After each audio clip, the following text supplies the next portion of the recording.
What's up, guys? You're listening to the most captivating podcast in iTunes.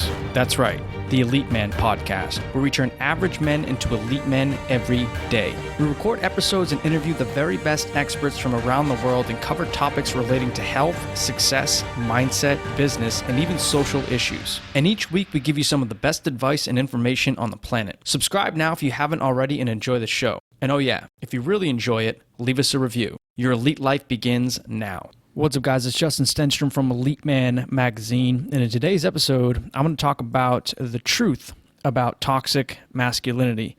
Now, I know you've heard about toxic masculinity many times before. It's been a very popular sort of catchphrase in the past few years, and I'm going to talk about exactly what it means, the good things about toxic masculinity and the bad things about toxic masculinity, or at least that term, what I take out of it. And I want to give you some words of encouragement surrounding that, and also I'm going to break it down. I'm going to break a lot of things down about masculinity in general, but also toxic masculinity, and also dive into toxic femininity, which is something you never hear about or pretty much never gets any coverage by the mainstream media or anywhere else. But before we dive into this episode and cover a lot of what masculinity means, especially in the 21st century, which is something that I think is sort of under attack right now in a lot of ways, and especially by the mainstream outlets and the mainstream narrative, they're attacking masculinity. There also is an attack on men in general, and I will dive into that as well, of what's going on there and how we can navigate and traverse this attack and be okay in the process of getting attacked. But before I dive into that, I do want to mention a couple of quick show notes. And the first thing I want to mention is signing up for the Elite Man newsletter. If you haven't yet, go to elitemanmagazine.com/newsletter, where you get all of our content. All the stuff that gets censored, taken down from other platforms, will always be on the newsletter. I will get it to you no matter what, even if we get pulled down from different locations and platforms, social medias, etc. We will always have it on the newsletter. So elitemanmagazine.com/newsletter. Sign up right now if you haven't yet. I also want to mention the election video I put out a couple weeks ago on Rumble. Make sure you check that out if you haven't yet. That's elitemanmagazine.com/election. We'll take you right to that video over, we're just about under 2 hours long. There's a lot of content in that shows all the stuff that went on during the election, what really happened, what really went down, the truth about it all, and all the links and all the show notes and stuff is covered in that episode. I think it's a very important episode for a lot of you guys to check out and actually do your own research into what really happened, because it's obviously a really important big thing, especially if you're living in America and even other places around the world, to understand what happened in our elections system and how it's broken down in the past, since November, past few months, what really happened and how to prevent this from happening again, and also how to fix and right the wrongs of November 3rd, November 4th, and make sure it never happens in your country as well if you're living someplace else that is not America. But that's elitemanmagazine.com/election. And also follow me on Instagram as usual at Justin Stenstrom, and follow me on Facebook at Elite Man Mag. That'll take you to my Facebook page where I'm posting a lot of stuff every single day. But aside from that, we don't really have too many other show notes, and I do want to dive into this episode without taking up too much time.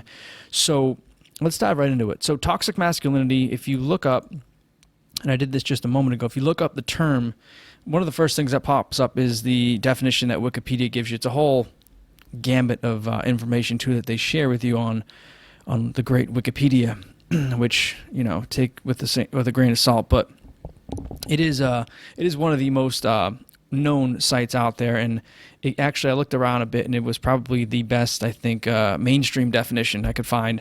So the mainstream definition of toxic masculinity is, by Wikipedia, is the concept of toxic masculinity is used in academic and media discussions of masculinity to refer to certain cultural norms that are associated with harm to society and to men themselves. Traditional stereotypes of men as socially dominant, along with related traits such as misogyny and homophobia, can be considered toxic, due in part to their promotion of violence, including sexual assault and domestic violence. The socialization, of boys in patriarchal societies often normalizes violence, such as in the saying, boys will be boys with regard to bullying and aggression. Now, and it goes on further to say a few more. Actually, I'll read the next line and then we'll dive into it. So self-reliance and emotional repression are correlated with increased psychological problems in men such as depression, increased stress, and substance abuse. Toxic masculine traits are characteristic of the unspoken code of behavior among men in prisons, where they exist in part as a response to the harsh conditions of prison life. Okay, again, it goes on again to talk about a lot more info than that, but I'll just keep it at that for now. So the whole thing with toxic masculinity is really, and basically what they're saying here is that toxic masculinity is used in academic, and it started in, they say this as well, but it came out really in like the 80s with the mythopoetic men's movement, which is actually like a counter to the feminist movement.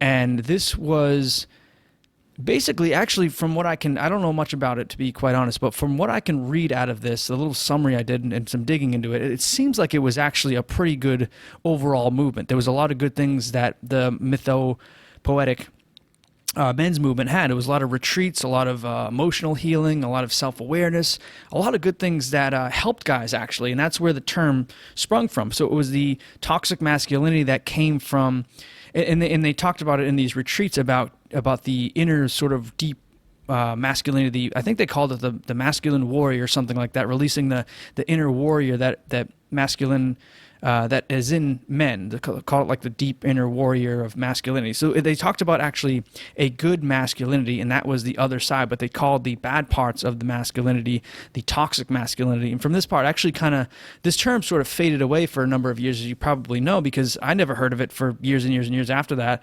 And only up until about, the last 4 or 5 years did that term toxic masculinity kind of make a reemergence in society, and now you hear it everywhere. And if you're listening to this podcast, I'm sure you've probably heard it a dozen or so times, if not more. But with that said, the toxic masculinity, I think, actually looking at it from that standpoint, is actually a fair thing, and actually probably a good thing. If you look at it from the fact that men can be toxic, men have toxic behaviors, men have things that they do that can be bad and self-harming without even realizing, and also harming to other people in their society. I think we all know this by now. And having, like, if you go back to what these guys were doing in the 80s, having a group of men, a retreat of men that talk about their problems and share their issues together and share how to get over them with solutions and being more enlightened emotionally, I think those are all incredible, great things. I also think that the term toxic masculinity in and of itself is not necessarily a bad thing. Like, if you go by the textbook definition of toxic masculinity, and this is coming from someone, by the way, who probably, as you know, in the past few months has been more and more outspoken about the sort of mainstream narrative and how ridiculous it's gotten in society, and the political correctness and all the ridiculousness of that. This is coming from someone who's pretty much outspoken in a number of ways, and who's spoken up greatly against a lot of these things, especially on social media. If you follow the Instagram or Facebook pages I have, pretty much every day I'm speaking out against political correctness and all the BS surrounding that. But just looking from an unbiased and sort of what I tend to think is a fair point of view, the term or phrase toxic masculinity is actually not a bad one. It actually is a good one. And if you break it down from that standpoint of, yes, men have toxic behaviors, yes, masculinity in some different ways can be toxic when taken to the extreme, yes, there are certain things that we do as men, or in general, as that men have done, that has been toxic because of an unchecked, untethered masculinity that has probably been deep-seated and socially conditioned into them, if not brainwashed into them, at a very young age. And, probably from neglect or abuse or both, or just total ignorance, from parents, etc., they haven't been able to correct these problems. So it's coming from someone, again, who tends to go against the mainstream narrative. Just talking about this phrase in particular, if you go by the textbook definition of what they're telling us it means, I don't think it's actually a bad one. But here's my problem with toxic masculinity and how actually, so before you lose your mind and think I've gone totally soft on you, here's the actual reality of it. the mainstream media and people in general who use the term toxic masculinity, they don't actually go by that textbook definition that I've just mentioned to you. They don't talk about the 80s retreats and the men's groups that these guys were doing and the emotional healing and all that good stuff that surrounded the genesis of toxic masculinity. They talk about toxic masculinity and sort of throw it under an umbrella of masculinity, and they talk about it in a negative way. It actually has a very negative connotation directly related to masculinity, which they have thrown under the bus. And essentially, they don't actually explicitly say this oftentimes, but they'll essentially say this in sort of so many words, or at least how they're portraying things to be. They come across that all masculinity is bad. They come across in their projections that masculinity in general is a bad thing, and we got to pull our young boys and our growing men and our young men and even our older men away from being masculine, as if it's just it's a disease. Like, men cannot be masculine anymore, but men need to be masculine. And this demasculation of men, I think that's the correct term, but this deprogramming of the masculinity of men has gotten worse and worse. And it hasn't even just been with this term or phrase toxic masculinity in the past couple of years, but this has been happening over the past few decades of deconditioning men to be less and less masculine and more feminine. And that's really the problem. So you hear this toxic masculinity term, you hear it thrown around here and there, you hear it actually a lot nowadays.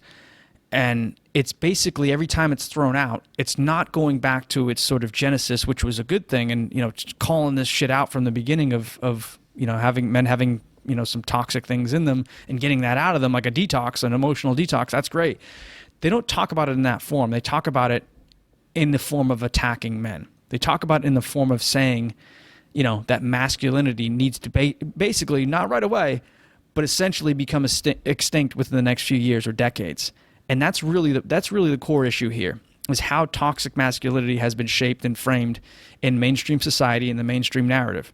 It's not just an attack on the characteristics or traits that some men may have. It's really an attack on masculinity in general. And so, and on the counter to that, too, by the way, is they never mention what I mentioned before, which is toxic femininity, and the fact that women as well have their toxic traits just like men do. Women have toxic femininity. They have, just on the same spectrum, but on the opposite side of the spectrum, you have men on the spectrum who can be toxic and have toxic masculine behaviors. We know this. And by the way, some of them are, like they mentioned in the article, the Wikipedia article, bullying, domestic violence, homophobia, misogyny, sexual assault, and rape, which would obviously be at the very top of that list of evil, horrible behaviors that some evil, horrible men can possess. And by the way, this isn't all men. This is some evil, horrible men. And so these are some of the terrible behaviors or ways that men can act toxic, and the masculinity that can, that is derived from, or the acts and the behaviors that men have are derived from this toxic form of masculinity that has been in them for years. And this isn't all men, by the way. This is a few select evil, bad, terrible men. Exactly not the type of men we talk about on the Elite Man podcast. But in the inverse, on the opposite end of that spectrum, is toxic femininity. And this is something that's never covered as well. But toxic femininity is a true thing. The same thing can be had in women who bully or girls who bully other girls, or women who bully other women. Valuing appearance over everything. Some women, and not all women here, but some women who have these toxic femininity traits, characteristics, behaviors, they value their appearance over pretty much everything else. And this leads to a lot of insecurities, a lot of unhappiness, a lot of emotional problems, just like men have on the other end of the spectrum. Toxic femininity also has women who disrespect men. And this is in public. This is, especially in public, actually, with their verbally assaulting men, and they get away with it. They're screaming, they're swearing, they're yelling at the top of their lungs at men.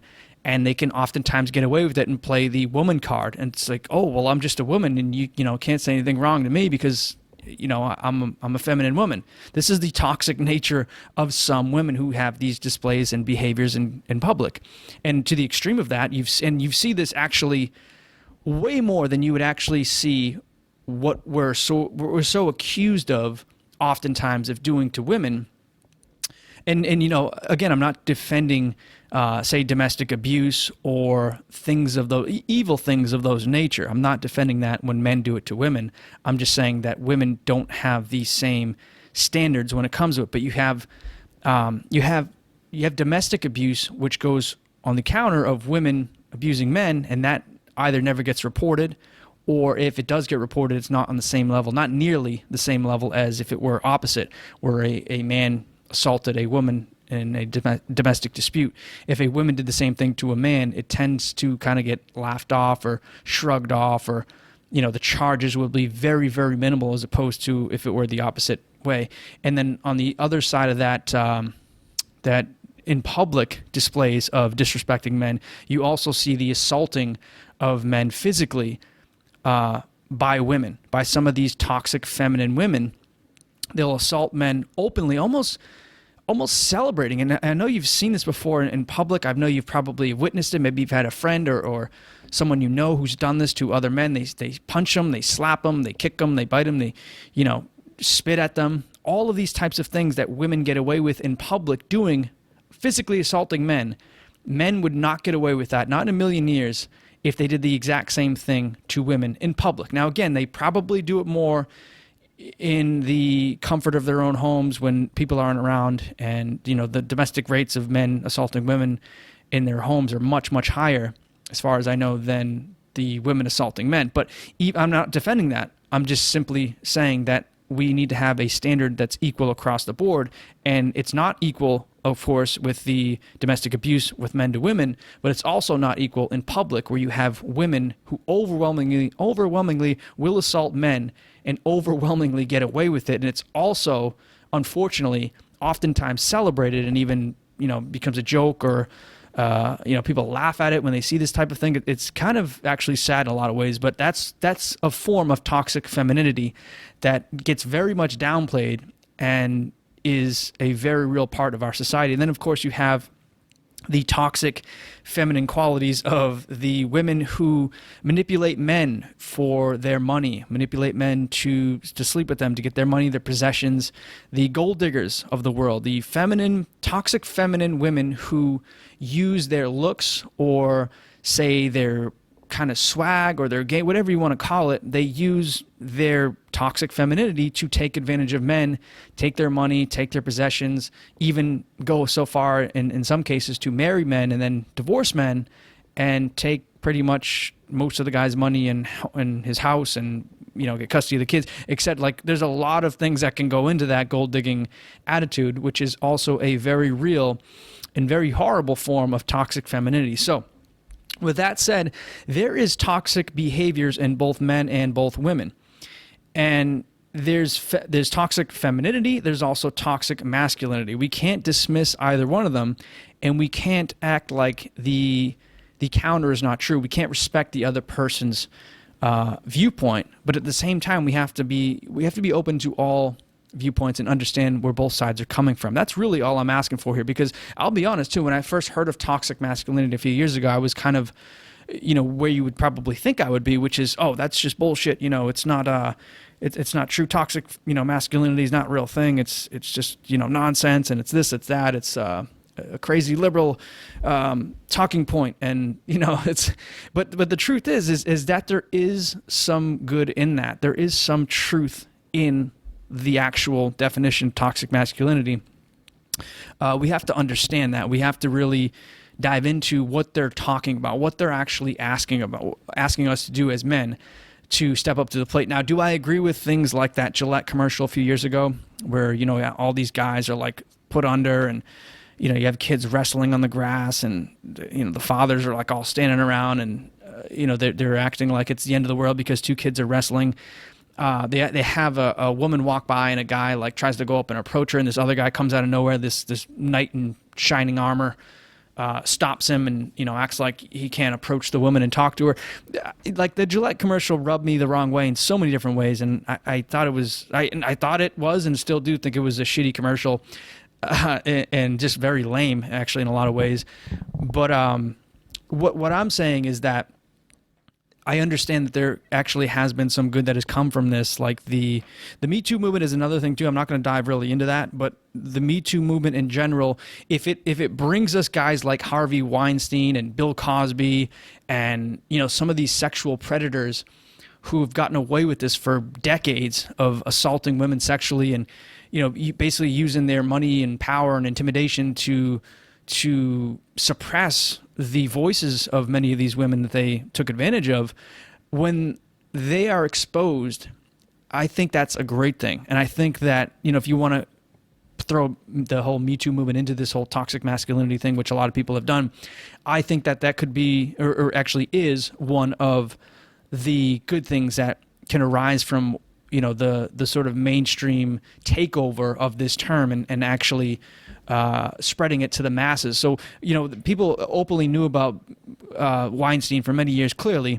They also, most likely, it appears like they knew about Bill Cosby. I mean, he assaulted like dozens of women. They most likely knew about him for dozens of years as well, but nobody ever spoke up because they were in a lot of fear. And if that's what comes out of this, and we actually expose a lot of these creeps for what they really are, I think that's a good thing.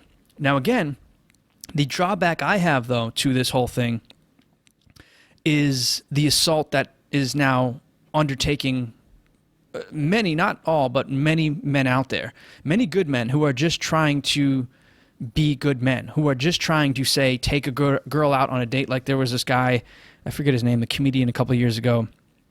Oh, Aziz Ansari or something like that. Aziz Ansari. He took this girl out on a date, and I don't really know much of the details, so I don't want to speak much on the case. But apparently, he made a move on the girl, and kind of hooked up with her in his apartment. And there was multiple times where she was trying to give him indications that she wasn't really into it, but he kind of kept progressing with her and doing whatever the hell he did with her. They hooked up a few times. They did a few things sexually. They didn't actually have sex, but they did pretty much everything else, as far as I know. But as far as I know as well, and again, don't quote me on the details specifically, but she had multiple chances to either get up and leave or tell him explicitly, I'm not, sexually interested, or just shut the whole thing down. And it seems like she didn't, and kind of was throwing off signals of body language that she was not interested. But he kept either ignoring these signals, or he just kind of didn't. He either ignored them and was clearly a douchebag for doing that, or he didn't recognize them, and it was he just didn't know that she was not interested. He thought she was kind of into it. And, you probably see, this is the thing. When it goes to situations like this, you can't really tell for sure.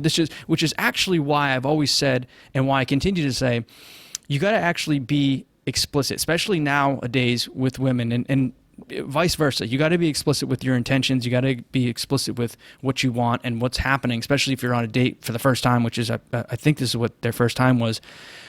You got to actually be more explicit with what's going on. If they had a conversation about what's going down when he, took her to his apartment, if they had that conversation, like, do you want to do this? Is he, he's asking her. I understand there's a lot of fine lines. There's a lot of blurred lines that gets involved when you're hooking up with a woman, or, when she's hooking up with you.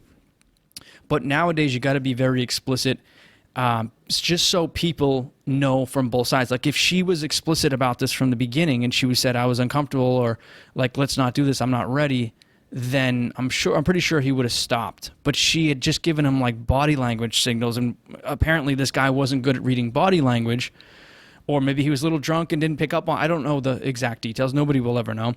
But the problem is that you have people now who can just throw people under a bus just because they're not maybe sexually aware, or they're not good body language readers, or they just have no game, or they're not, they haven't done this before. They don't have a track record. They don't know what the hell they're really doing. Good guys just trying to be good guys. Like, again, I don't really know Aziz Ansari.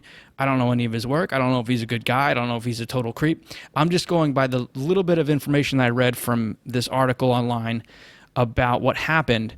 and the account from the woman's side of what she endured that night and and from my opinion, it appears like she missed the mark multiple times on telling this guy that she wasn't interested, but sort of there was enough gray there was enough gray matter there for her to not make it explicitly clear for this guy and for him to misjudge the situation and think that she was still interested. Because I've seen it as, past dating coach, being in this whole thing for many years and, talking to a lot of guys about the situation, helping guys out and being around these situations, that the lines can be very blurred in situations if you're not explicitly clear. So you got to be explicitly clear about these types of things. And if the woman spoke up and she was more explicitly clear from the beginning about this, or all the multiple times before they started doing sexual things together, he would have shut down. And if at that point he did not shut down, that would be sexual assault. That would be crossing a line. He would be committing a crime. But because she had not spoken up, you really can't say anything to the fact that the guy didn't pick up on the body language. He might just be a guy who's not good at reading women. And that's a totally normal thing. But as a woman who doesn't want to get sexually assaulted, you got to be more proactive. You got to speak up. You got to at least tell the guy, no, I'm not interested. I just wanted to come over and watch a show. I wanted to watch TV, movie with you. Don't touch me. Don't touch me there. Don't kiss me. Don't do, the first kiss, you should have spoken up and said something. That's my opinion from reading this tiny little article. I don't know the full story, but it appears to me like it's an easy way to just throw guys under the bus who are not aware of reading social cues, who are not good with talking to women, who are not good with working with the situation and actually developing and leading into, effectively sex at some point. Now, again, the guy has his role to play as well. He has to be explicit. He has to ask her. He has to do these types of things to make sure she's on board. And he can't just, be this, sex crazed maniac who's trying to grope her or kiss her every other second, which apparently, a lot of guys do these days. But at the same time, so they both have a 50-50 part in this. He has to speak up. He has to be very clear with his intentions. She also has to speak up and be very clear with her intentions. From what I gather from this little story, he wasn't really clear with his intentions as far as verbalizing them. He was clear with them, obviously physically when he started touching her, but she was not clear at all with her intentions, verbalizing them until the sexual things had already happened. They didn't have sex, but everything else before that had already happened. So she wasn't verbalizing anything until the very end when she said she was uncomfortable and wanted to leave. But that was already after the fact. So as a grown woman, as an adult, you need to speak up. You have to come to the table. You have to have 50% of the responsibility there. And you can't just blame the guy because you didn't speak up and take your own responsibility. You can't blame the guy after the fact. If he sexually assaulted you after you said, you spoke up, then you could blame him. But you can't go and start trashing this guy because you didn't play your part in the interaction. And it's as simple as that. And, I hate to dive too much into this specific story because, again, I don't really know the full details. But, again, it was just reading from a specific article about this, and it was her encounter. So I only read her encounter of it. But that was what her complaint was that, he didn't read her. He didn't pick up on her social cues, her body language, etc. He couldn't read her, or he ignored her. She couldn't really tell, and it's really impossible to tell at that point. But it's a 50-50 split. You got to take responsibility across both sides. The curators at Bespoke Post have done it again this winter with an all-new lineup of essential Box of Awesome collections for guys guaranteed to upgrade your life. My favorite Box of Awesome box is the Weekender box. I have to say, this is one of the nicest bags I've ever owned. The special edition Weekender bag is beautiful and built to last. It's a head turner and will be a conversation starter anywhere you go. It's always tough to get your hands on such a durable, beautifully crafted bag, and given the current situation and climate, it's even more difficult than ever to get your hands on such an amazing bag like this one. But whether it's showcase pieces to level up your indoor hosting skills or cozy threads for those blustery days, Bespoke Post only sends guys the best stuff every month. No matter what you're into, Box of Awesome has you covered. From style and grooming goods to barware, cooking tools, and outdoor gear, Box of Awesome has collections for every part of your life. I personally can't wait to check out the Alchemy box because I can't wait to stock up my house with the pro level cocktail wares they have. It really looks awesome. And also the Flip box because it has a gorgeous folding knife made of Damascus steel. This thing looks absolutely beautiful. I really can't wait to check it out. To get started, take the quiz at boxofawesome.com. Your answers will help them pick the right box of awesome for you. They release new boxes every month across a ton of different categories. It's free to sign up and you can skip a month or cancel anytime. Each box costs only $45, but has over $70 worth of gear inside. Get 20% off your first monthly box when you sign up at boxofawesome.com and enter the code ELITEMAN at checkout. That's boxofawesome.com, code ELITEMAN for 20% off your first box. But that case specifically aside, my whole problem now is that there is this giant attack on men, and again, this normal guy just trying to be a good guy, this guy trying to say, go out and date some women to find a girlfriend who doesn't have, a lot of options. He goes out on a date with this woman. He tries to, be Mr. Cool, and he tries to, go in for a kiss and, or make a move on her at some point, which is what guys have been expected to do for their entire lives and for decades and decades before, which has always happened with our parents and grandparents, etc. The guy makes the move, not to mention biologically, that is how we're wired. I'll get into this stuff in a moment too, but we're wired to, as men, be the leaders of interactions. We're wired to be the one who takes the lead, who initiates things. That's how women are also wired as well. They're wired to respond to that. So if a guy is not making any moves, he's not trying to progress with her at all, she's actually unattracted to that man. So the man who's actually assertive, who's a leader, who takes leadership, who takes the initiative, is actually, in women's eyes in general, I'm speaking generally here, but I'm also speaking biologically, like how we're actually wired from hundreds of thousands of years. Men are wired to take the first step. Women are actually attracted and more attracted to the men who take these first steps, who initiate the interactions, who actually initiate the sexual encounters, if you want to call them that. As much as that might not be politically correct to say, it's 100% true. Women are attracted to strong, dominant men. But on the same token, with everything coming out, with how society is changing and how fast things are changing, and how much women are getting socially conditioned and conditioned by our environment and conditioned by our peers and conditioned by the media and the mainstream network, I get all that stuff. I understand it.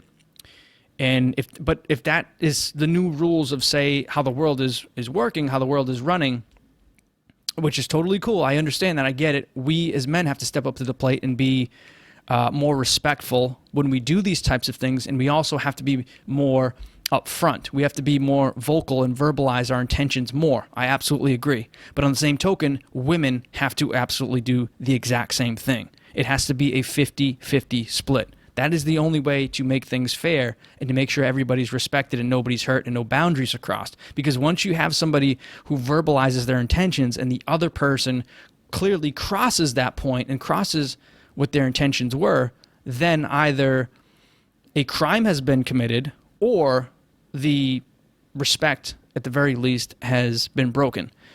And, that's when you make your move out of the place and get the hell out of there, and or even call the police. And, if it's a crime, then you take it up with them.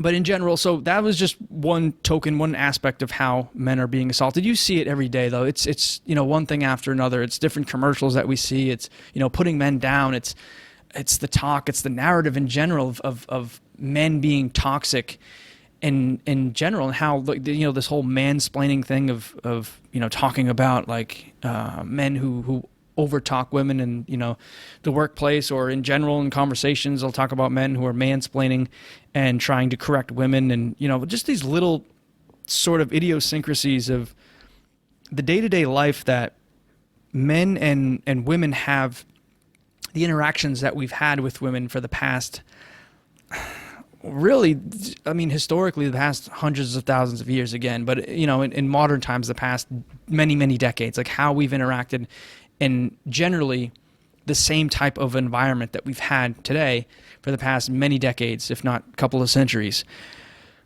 So we're being attacked on all fronts. We're being attacked in the media for sure, being attacked on social media for sure, Facebook, on Instagram. There's all kinds of videos. There's movies. There's TV shows. There's even, among different crowds of people, you go to different social circles, especially if you're, in a liberal-leaning city or state. The attack on men in masculinity is really just kind of becoming sickening at this point. It's like, men can do no right anymore. We're always bashed. We're always trashed. We're always getting thrown under the bus and getting blamed for things. And then you wonder why. But when you attack us in so many different ways and say we're not good enough for this, or we need you stop mansplaining us for that, or stop asserting your masculine dominant traits on us. We don't like that, even though sexually women do like those traits.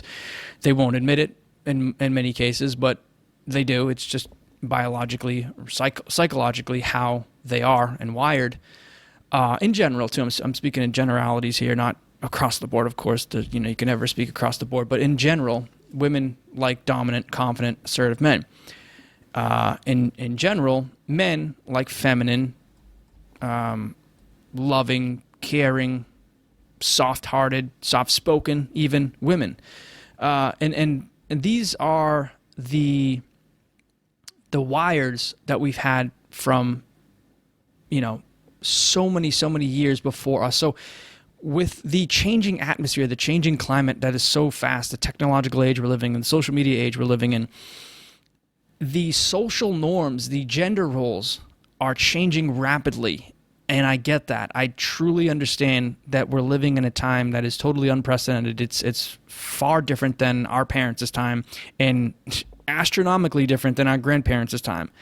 We're living in a time where the traditional gender roles are becoming blurred by the day, and also it's getting tougher for men to understand their role in a relationship, their role even in society. Whereas 100 years ago, even 50 years ago, it was pretty well established of how men should act in society and also how men should act in relationships, even probably more so in relationships, of the gender roles of, men would go to work and women would stay home and take care of the kids. And don't get me wrong here, that like the evolution of gender roles isn't necessarily a bad thing. The sort of coming together of the gender roles, I don't necessarily think it's a bad thing because of the freedom it gives to both sexes. It gives a lot of freedom in a lot of ways to women for sure, obviously, but also to men as well, if they understand exactly what's happening.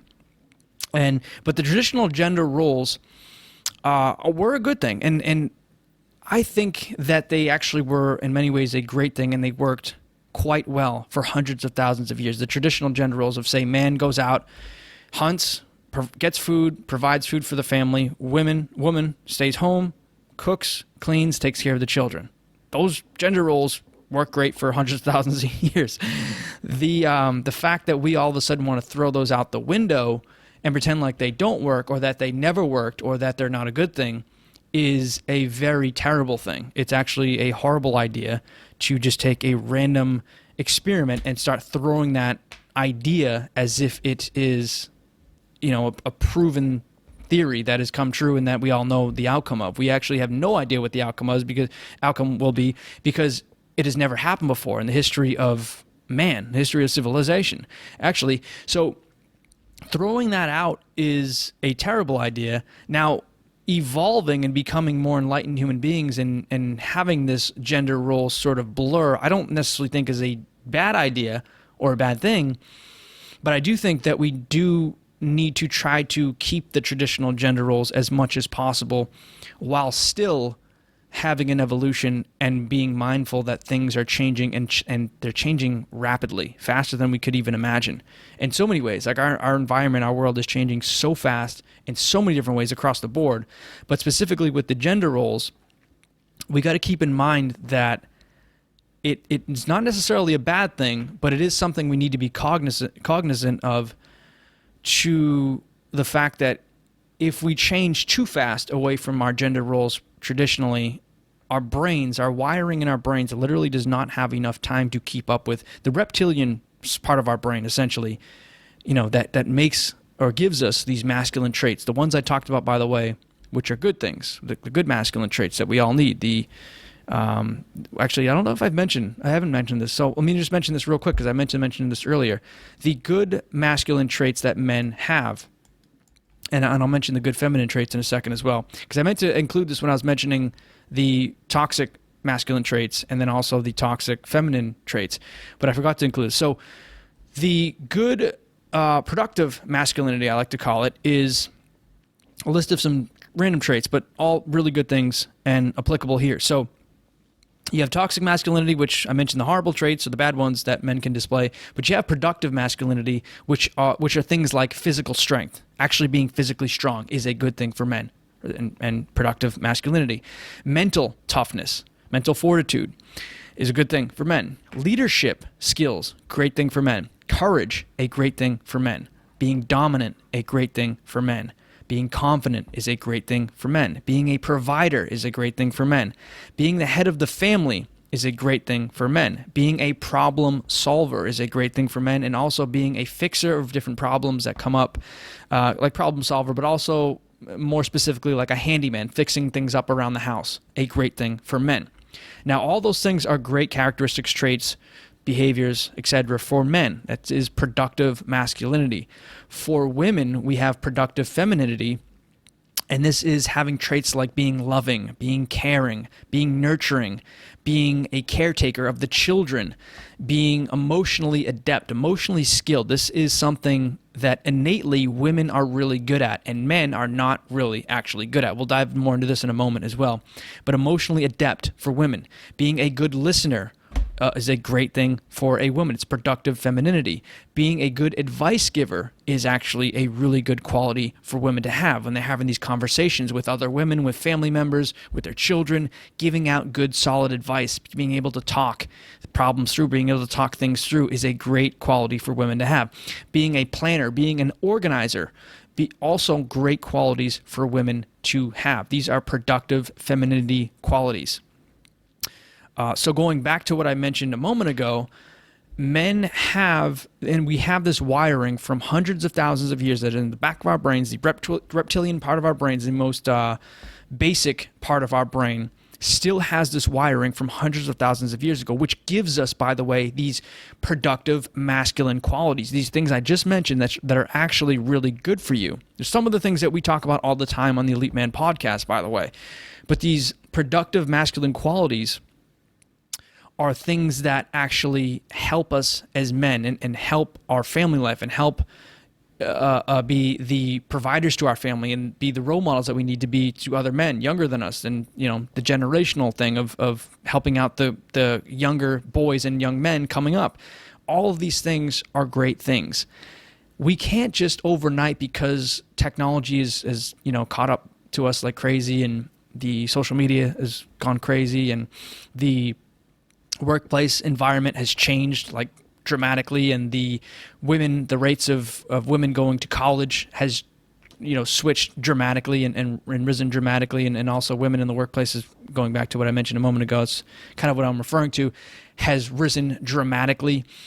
We can't just change the way our brains are wired, and same thing with women. Women can't change the way their brains are wired just because society has changed so fast in the past few decades and has basically not forced us into this, but sort of pushed us into this direction of the gender roles merging together. We can't just change our genetic makeup. We can't just change the wiring because society wants us to. We have to understand that there is programs within us that are hundreds of thousands of years old, and that give us these great productive masculine qualities. Now, some of them can still give us the toxic masculine qualities, which I mentioned before, but if you're cognizant of the potential dangers or the sort of the drawbacks to the masculine qualities, which are the counters, the toxic qualities, if you're cognizant of those and you're aware of those and you work on those problems, you're going to be okay. You'll be fine. Like, they won't affect you. It's the people who don't work on those things, the people who are emotionally not working on themselves. The people, by the way, I mentioned this a moment ago, but women are inherently much better at communicating and socializing than men are. So it's the type of men who aren't working on being better communicators, better socializers, better emotional dealers, like dealing with their emotional problems. The men who suppress all these things as they get older in life, they have these types of toxic masculine qualities that you see in a lot of people who become toxic men, who become, say, the prisoners in these jails that I talked about in the very beginning of the episode with the Wikipedia article. You have these types of men who aren't emotionally evolved, who aren't catching up to the program, which is the 21st century program, and even before that, but really the crazy 21st century program, what we're living in today. The men who haven't evolved emotionally and socially are the men who still have a lot of these toxic behaviors because they haven't dealt with these problems. And in the past, of course, a lot of these things were ignored, and there was a lot more physical fights and altercations and potentially domestic abuse. Although I think the gender roles in many ways, the traditional gender roles in many ways, sort of took a lot of those problems away. Like, we have our own new problems that have arisen in the past couple of decades, and especially in the past decade, of all the crazy shit that's just happening around us in our world, technologically, etc., and this crazy emerging of the gender, of the actually merging of the gender roles and the sort of ambiguity of where men fit into this. We have this problem on top of other problems. You talk about food supply, you talk about even in the past year, the whole shutdown, COVID crisis. You talk about the political climate, you talk about the media, you talk about social media, you talk about things like Tinder and the problems that has for relationships and the problems that has with marriages and the access to other people that are basically at your fingertips that you would never have had 50 years ago, 40 years ago even.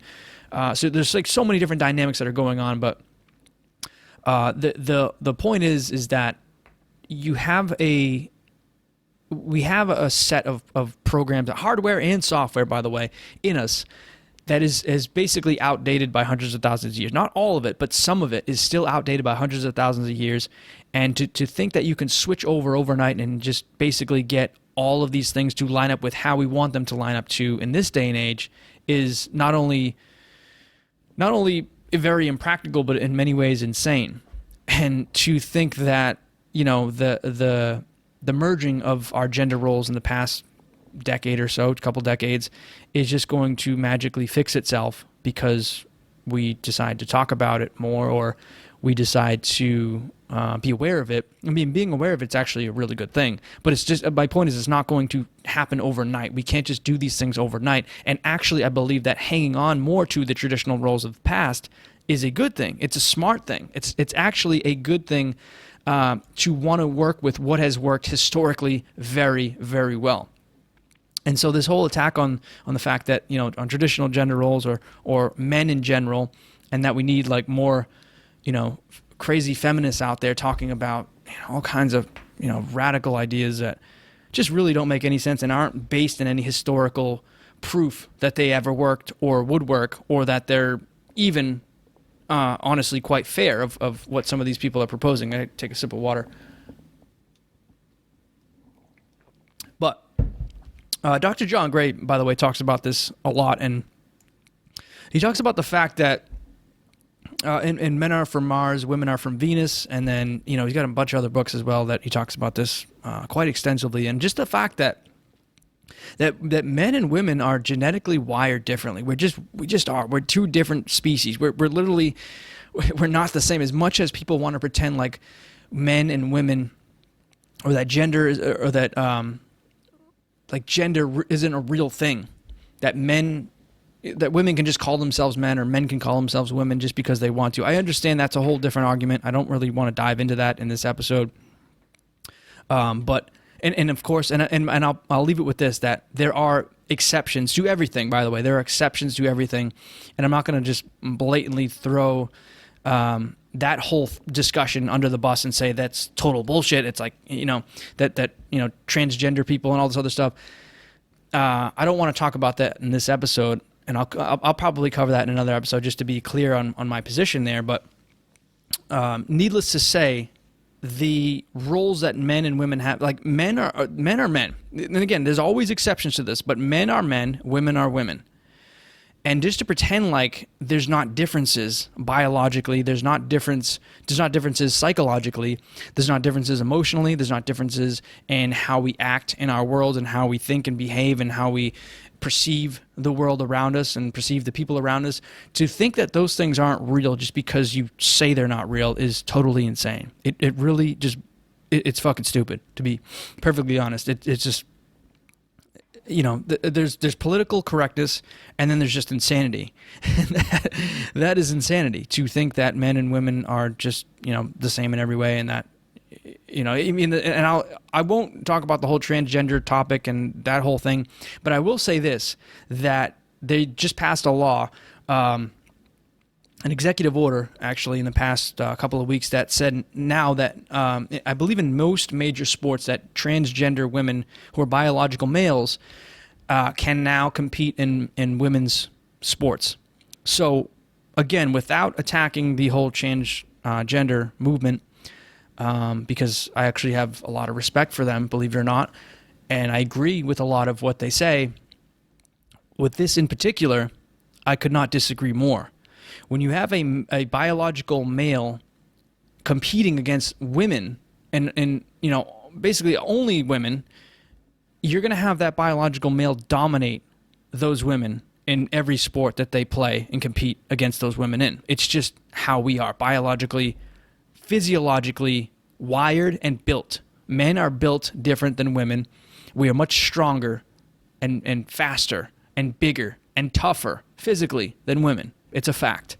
So even if you call yourself a woman, even if you take, say, testosterone or hormone replacement therapy, you change your hormones around, or if you even have a surgery where you surgically remove, let's say, different parts of your body, that does not change the millions of other physiological, biological, chemicals, and molecules and DNA particles that are in your body. That does not just turn you into a man or vice versa, turn you into a woman if you want to be a woman overnight. And I'm sorry, but it just doesn't work that way.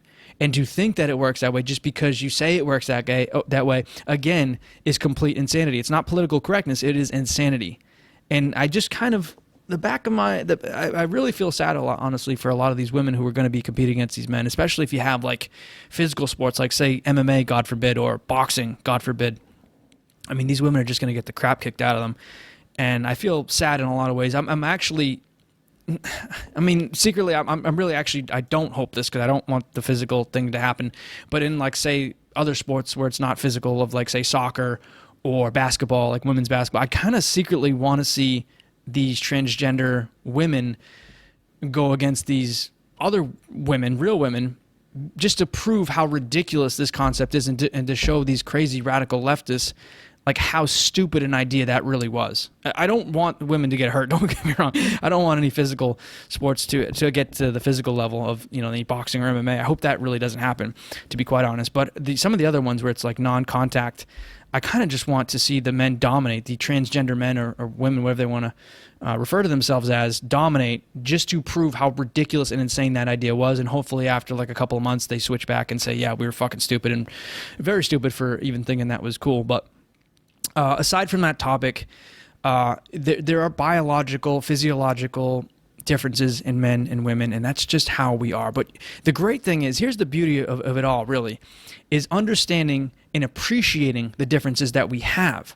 Like, I don't know about you, but as a man, I just love being around women. I love the femininity that women have. I love the difference, the contrast that they have against men. I love hanging out with my boys and, having beers and hanging out and talking about sports and, being active and, wrestling with them and watching MMA or football, whatever else. Like, I love that and being around my guy friends, but I actually really, really enjoy being around women, and not just like women I'm dating, but women in general, and just talking to them and appreciating the beauty in that contrast, the beauty that they have in those loving, productive feminine qualities, the loving, the caring, the nurturing, the soft-spokenness, the soft-heartedness, the emotional adeptness, the good listener skills, the good conversational skills, the good advice that they have oftentimes, the planning, the organizing, all that stuff that women have that men totally lack in so many ways, I really appreciate in women. And I think most women still appreciate all of the productive masculine qualities that men have: the physical strength, the mental toughness, leadership, courage, dominant nature, confident nature, providing nature, the head of the family type of nature, the head of the household type of nature, the problem-solving nature, the handyman nature.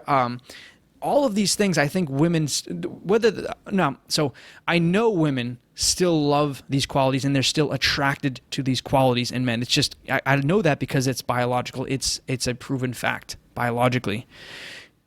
But I still think that most women would actually agree that they love these qualities still. However, I am a little concerned that it's starting to flip to the point where a lot of women, not a ton of women, but a good amount of women are starting to think that these are negative qualities that men have on top of the other obvious toxic masculine qualities. That these ones I just mentioned, which are great, productive, masculine, manly qualities, these are great things. I'm starting to be a little concerned that women are starting to think that men who harbor these good masculine qualities are bad men or are inherently flawed because they have these masculine traits, or they don't want to be around these types of guys, or they may even go so far as to attack these guys and attack men in some ways. And that's what I'm concerned about. That's what I'm worried about. I hope it doesn't get to that point. I hope we can kind of bring up the good men and showcase the good men around the world, to showcase the good, productive, masculine qualities that we have and the good nature that good, elite men have, and that we're just trying to make this world a better place in our own way, and how we know how to make the world a better place. Like, we know these types of things that I mentioned, and we know these qualities because we have them inherently, and we develop them as time goes by more and more. Do we need to work on some things? Absolutely. Do we need to be emotionally aware of things, emotionally enlightened?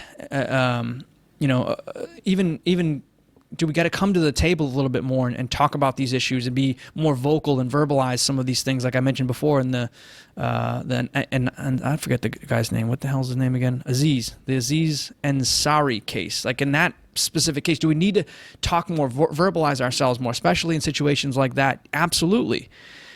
But we got to actually come to the table and meet in the middle. Just like I talked about in his case specifically, it's a 50-50 game. We're both 50% involved. We're both half of the equation. If we're coming to the table and we want to meet you halfway, you got to meet us halfway.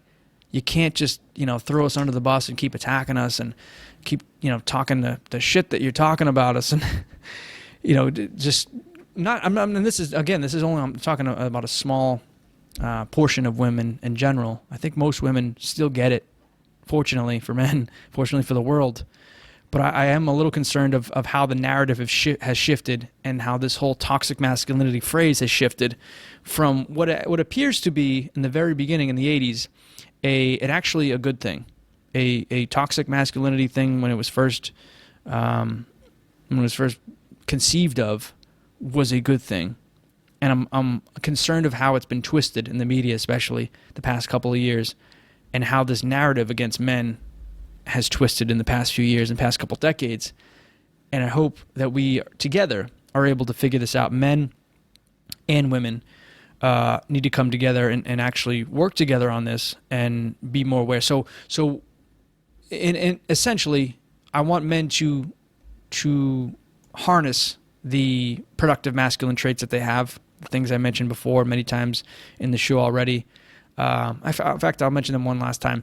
Physical strength, mental toughness, leadership, courage, dominant nature, confident nature, provider, head of the family, problem solver, handyman. I want men to harness these skills and inherent traits that we are given by God.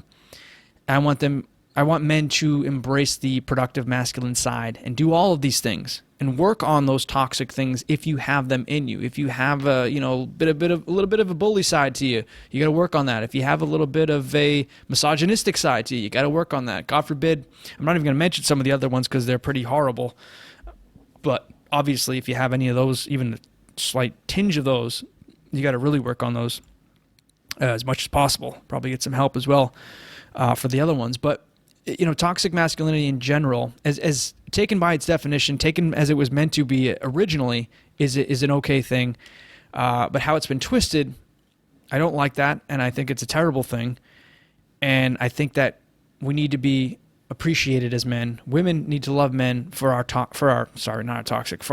productive masculine qualities, for our productive masculine nature, for our manly nature, for our elite man nature. We got to be embraced for those things, just as we love and embrace the productive feminine qualities, the loving, caring, nurturing, caretaker, emotionally adept, good listener, good advice giver, planner, and organizing, etc. There's many others, by the way, but we need to embrace women as much as possible for those productive feminine qualities. And together, I believe we can conquer this current problems and issues that face the gender roles in our society and what's going on like crazy right now in our world. So that's it for today, guys. Hope you enjoyed this episode. One last thing I'll say is make sure you check out the book Elite Mind at elitemindbook.com. As always, make sure it covers not these issues particularly, but it covers how to have an elite mind. It talks about a lot of those emotional things we talked about in this episode of being more emotionally adept, emotionally enlightened, being in touch with your feelings and expressing those more and getting those out more, and working on your conversation skills, your confidence skills. All those types of things are found within Elite Mind. So elitemindbook.com will get you there. That's it for today, guys. I'll talk to you next week. All right, guys, I hope you enjoyed that episode. But before you go, there's one last thing I'd like you to do, and that's this. Subscribe to our podcast right now if you haven't already. By subscribing to the podcast, you get every single episode the minute they're released. Get all of our Elite Man podcast episodes and all of our world-class advice absolutely free. Subscribe now if you haven't already and become an Elite Man today. And yes, if you do love the podcast, leave us an amazing review. We really do appreciate it.